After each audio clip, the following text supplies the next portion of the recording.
but I love talking about success. Frankly, I like talking about success much more than politics, right? But there are a few things when you're talking about being successful. And I say it, and I say it, and it's never going to change. You have to love what you do. You're all young. Ideally, you'll love something that's a good business. For instance, some businesses aren't good business. I won't name them, but they're tough businesses. Other businesses historically have been good businesses. You have to absolutely love what you do. Ideally, love what you do in a good business, but you know what? If it's not necessarily that good, the loving is more important than having that good business. Some people want to be teachers. I mean, some of the happiest people and the most successful people that I know are people that aren't the richest at all. They don't make it all the most money. They're teachers. They're scientists. I know people that are scientists that are like, they can't wait to get to work. They can't wait.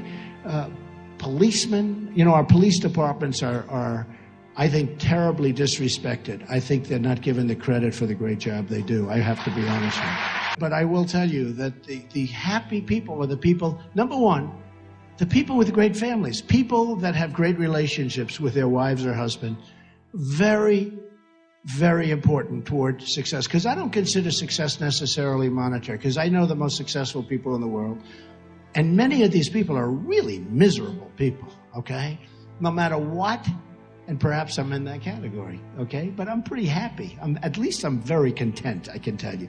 But some of the most successful people in the world, I know like many of them. I don't know all, I guess, but I seem to know all. And they cross my path a lot. And they're not necessarily happy people. They're very wealthy people, but they're, in many cases, extremely unhappy. Now, with all of that, I don't want to talk you out of things because we're talking about success. Most people think success is measured in the form of monetary success. It's not really. I mean, to me, a successful person who has a great family, who loves the family, loves the children, and the children love him or her, to me, that's a much more successful person than a person that's made $1 billion or $10 billion and is miserable and doesn't have a good family and nobody likes the person. And, you know, I've seen them. I think I've seen every type of person there is that God created, if you want to know the truth. And the people are the happiest are not necessarily the people that are the wealthiest, okay? But in terms of monetary success, it does make life easier. You don't have to worry about food and housing and education and sickness. Your doctors, you go to the best doctors, and hopefully that solves the problems. But it does make life easier. And I tell so many stories about different types of people. For instance, you gotta love what you do. You're gonna never, ever quit or give up. Never quit. You're gonna be so close. My father used to tell a story. He thought it was funny, but I actually thought it was more of a lesson. He viewed it as funny.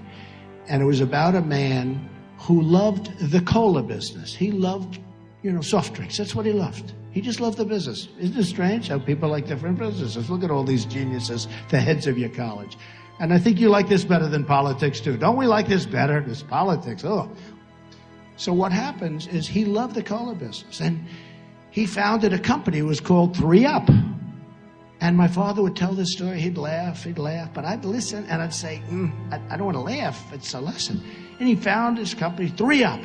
And he was very proud, but the company wasn't making it, didn't work, and he gave up, and it was just no good, and it went out of business. But he never wanted to quit. And he did another one. It was 4-Up. And he did 5-Up. And he did 6-Up, and they would all fail. And he just kept failing, and finally he gave up. And my father would say, if he only came up, if he just worked a little bit harder, just one more, he would have had 7-Up, and he would have been a tremendous success.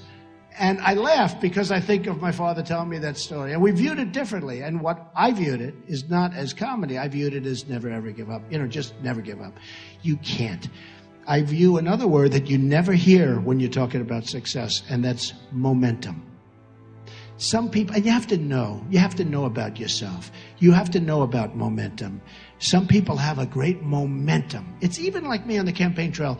I took off 3 or 4 days, which is a lot because I've been going for months without a lot of people say, unlike Jeb, you have very high energy, right? It's true. But, you know, you take 3 or 4 days off, and that first day or two back, it's like, you know, you got to get going. You got to get going. It's almost like don't take any time off. Vacation. If you want vacations, you're not really in the right business. I hardly ever take time off because I love what I'm doing, whether it's my business or whether it's now this. We're going to make America great again. And whether it's this, no matter what. But the word momentum is a very important word, and you have to understand it, and you have to understand how to think about momentum. And it's a word you never hear when you hear about success, but it's so important. And what happens is there was a man named William Levitt, and I had great respect for him. He was a great real estate person, and he was a young man, and he built Levittowns. Has anyone ever heard of Levittowns? Well, Levittowns were these massive housing developments, largely in Long Island, Pennsylvania, different places, but massive. He was really the first of the massive builders of homes.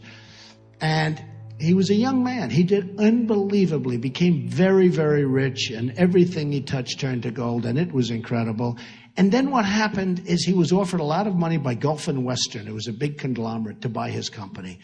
And you have to understand, William Levitt used to go around looking for nails, looking for sawdust. He'd sell the sawdust. He'd save the nails and use them again. He'd save chips of wood and use them for different things. Everything was perfect. He knew how to get zoning. He'd have lunch with the mayor. He'd have lunch with the council. He'd have dinner with everybody. He was the ultimate professional real estate developer, and he built Levittowns. Remember, he was the first really large-scale housing sprawl all over the country. Actually, they went all over the world. So Gulf and Western came to him, and they offered him a lot of money, more money than he ever thought possible. And he took it, and he said, oh, boy, this is great. He then retired at a very young age, very, very young. But he was going crazy. He was so bored. He was going absolutely crazy, but they had a restrictive covenant. He couldn't compete. He couldn't do what he knew best, which was building housing. And so he was retired. He moved to the south of France. He bought a magnificent yacht. Unfortunately, he got divorced, and he did a trophy wife thing, and, you know, one of those things. And terrible person to do that. But he did it. But he had a wife who was a good wife, La Belle. And he named the boat after her, the yacht. And he was riding high. Everything was good. Now he's getting a little older. He's still in retirement, lost his momentum, remember the word. And Gulf and Western comes back, and they're dying. This is a big company, but they're dying because they don't send people to pick up nails.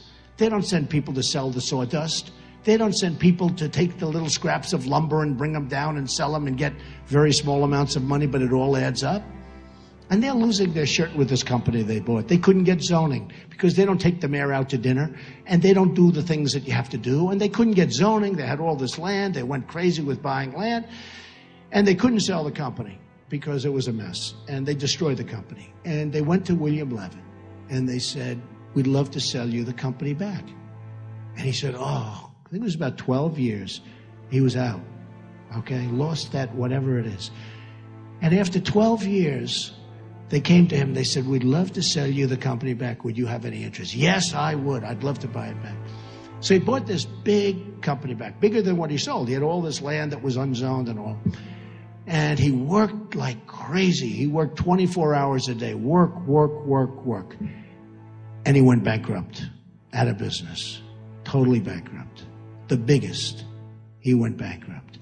And by this time, he was an old guy. And I was at a party, and I was the new hot guy in New York. I was doing great with real estate, and I was on the covers of Business Week magazine and Fortune magazine. I was doing really well.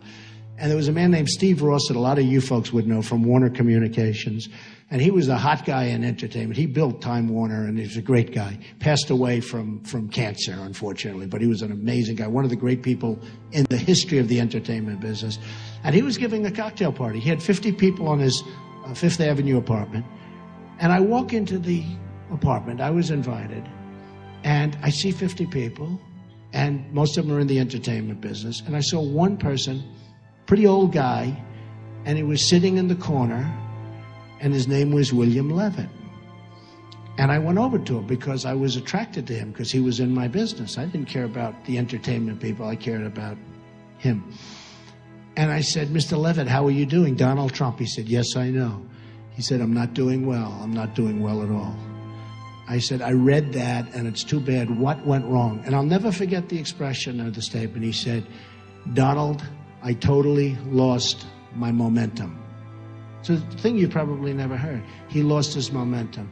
He took that time off, he came back, and it was a different world, and he lost his momentum. Now, the real lesson there is you have to know if you've lost your momentum so that you don't get hurt. And it's just something that I talk about because it's so different. And I watched him sitting in this corner. I don't even know why he was there, because he was no longer successful. But I guess Steve knew him and respected him for what he had accomplished, because what he had accomplished was amazing. He was the forerunner to so many massive developments that you see all over. But he said, I lost my momentum, Donald. I lost my momentum. I've never, ever forgotten those words. And I've always remembered them. And what you want to do is you want to keep going, keep going, keep going. But if you think you lost your momentum, slow down and refocus on maybe something else, because it's so important to keep the momentum.